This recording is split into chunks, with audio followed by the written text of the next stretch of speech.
Armenian Foreign Minister Ararat Mirzoyan held a historic meeting on Thursday with his Hungarian counterpart, after which their two ministries issued a joint statement announcing their decision to restore full diplomatic relations. The Armenian and Hungarian governments also agreed to appoint non-resident ambassadors. Just over 10 years ago, on August 31st, 2012, then-President Serzh Sargsyan announced that Armenia will suspend its diplomatic relations with Hungary. But why exactly did Armenia cut off diplomatic relations with Hungary for a decade? And why are they restoring relations now? Relations between Armenia and Hungary were not particularly eventful until the 2004 murder of one Lieutenant Gurgen Markaryan. Markaryan was born in Yerevan, and after graduating from university, he was drafted into the Armenian Armed Forces. After completing his mandatory service, he continued serving and became an officer. On January 11, 2004, along with another officer, Haik Makuchian, Gurgen traveled to Hungary to participate in a 3-month NATO training course, which was part of the Partnership for Peace program. Officers from Azerbaijan were also in attendance, including one, Ramil Safarov, who at the time was an Azerbaijani army officer. On the morning of February 19th at around 5 a.m., Safarov entered the dormitory where Markaryan and his Hungarian classmate was sleeping. Safarov then murdered Markaryan as he slept, striking him with an axe 16 times. Safarov then went to the room where the other Armenian officer, Makuchian, slept,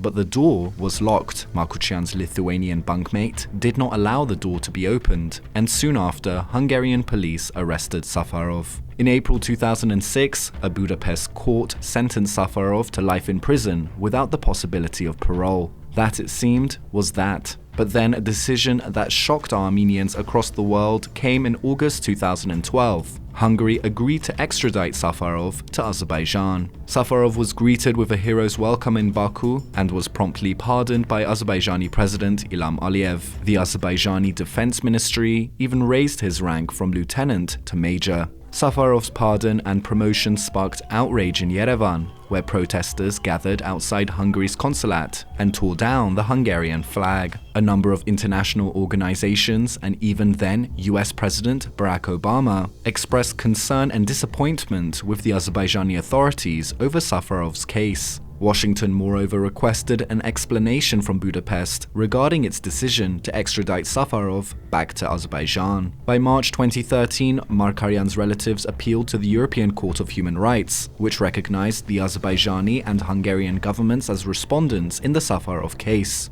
The court found that Markaryan's murder was premeditated and an ethnically motivated hate crime, as well as that Hungary breached the European Convention of Human Rights by not obtaining assurances from Azerbaijan that Safarov would complete his prison sentence there after extradition. Media reports also surfaced that the Viktor Orban government had received millions of euros in bribes to extradite Safarov. Since then, consecutive Armenian governments have been saying that Yerevan is waiting for Budapest to take steps to improve relations. In 2018, Sivilnet journalist Ani Krikorian interviewed Sabolch Voros, who had the opportunity to meet Safarov when he was in prison 10 months before the extradition. Voros described Safarov as being extremely educated, but having no remorse. In front of the Hungarian embassy or consulate, and our flags were burnt, and I have never seen such occasion or event in my life, and that was the moment I understood that we shouldn't have done this.